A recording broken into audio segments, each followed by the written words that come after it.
Welcome back. This week we're going to be talking about Hamartia in Sophocles Oedipus the King. Now Hamartia tends to mean a tragic flaw, a fatal flaw that a particular protagonist has in tragedy, and we see these features coming in Aristotle's Poetics. If you want to learn more about tragic features and vocabulary, have a little look at the video I've put for you in the description, and you can see that Oedipus the King is used as an example in there too. But what is Oedipus's fatal flaw? And we might say here that it is ignorance. Now in the irony video we had a really good look, and I'll link this below too, at the idea of blindness and the fact that Oedipus really teases Tiresias for his blindness. He says, "You're blind in eyes and ears and mind." And here Oedipus, we're going to see, he doesn't listen. So we've heard already that he doesn't listen when Jocasta gives him clues about the prophecy about her and Laius's first son, whom they exposed. And this plot really starts to unravel then when we have another layer, another series of people coming in to help facilitate this recognition. Okay, so this puts us at line sort of 862 further following, so we're getting quite a bit further on in the tragedy. And what happens is, after all this irony that we saw before, Oedipus gets news from a messenger about his foster parents.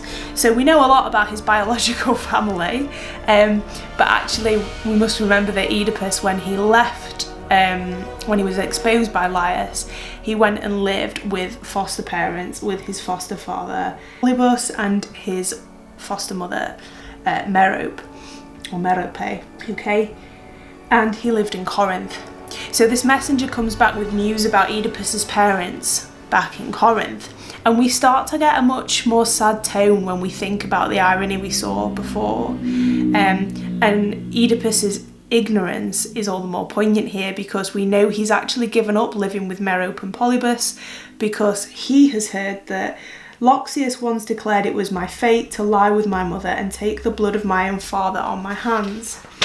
That's why I lived far from Corinth all these years, a good thing too, although the eyes of parents are the sweetest sight. So again, we have the theme of eyes and blindness, and although the irony that we've seen up until this point has been almost funny, this scene really makes it clear to us what Oedipus has lost to try not to fulfill that prophecy.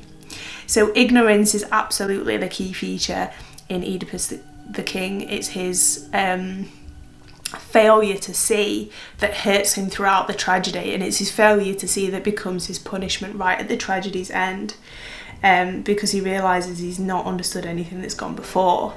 So if we flash forward, now that he's told Jocasta that was what was prophesied for him, at around line 1050 onwards, we start to hear Jocasta panic, because I think she starts to realise what's happened to Laius. So, my wife, you know the man we sent for a moment ago, is he the one he means? What if he is? Ignore it. All this talk, all to no purpose, don't even think of it. And Oedipus realises that he can discover his true birth. Jocasta's a few steps ahead of him. So after this talk of the foster family, Oedipus realises that he's not the son of who he thought he was.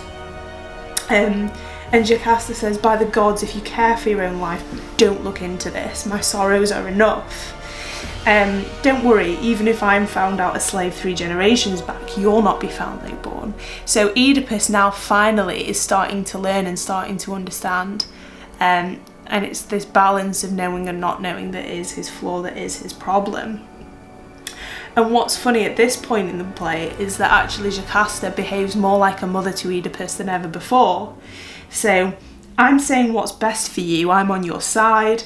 That best for you is getting on my nerves.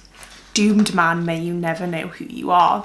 So Jocasta actually, now she's realised she's his mum, she's starting to boss him around like she's his mum as well. And this sets up the shepherd scene, where the shepherd reveals how Oedipus was exposed as a baby. And he reveals essentially the things that Jocasta told Oedipus already, but he didn't want to hear.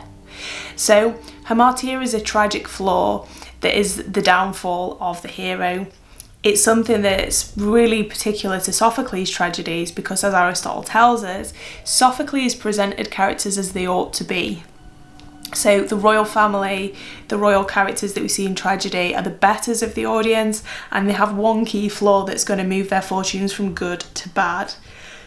In Oedipus the King, the Hamartia, the fatal flaw, is Oedipus's ignorance, and we can find evidence for that when he taunts Tiresias about his blindness, when he realises from the stories about his foster family that he's not who he thought he was, and when things start to unravel between him and Jocasta as that truth comes to light. Okay, so I hope that was a helpful video for you. Don't forget to like, subscribe and hit the notification bell for videos that are coming up in future. And if you're reading along, don't forget to highlight and revise these themes too.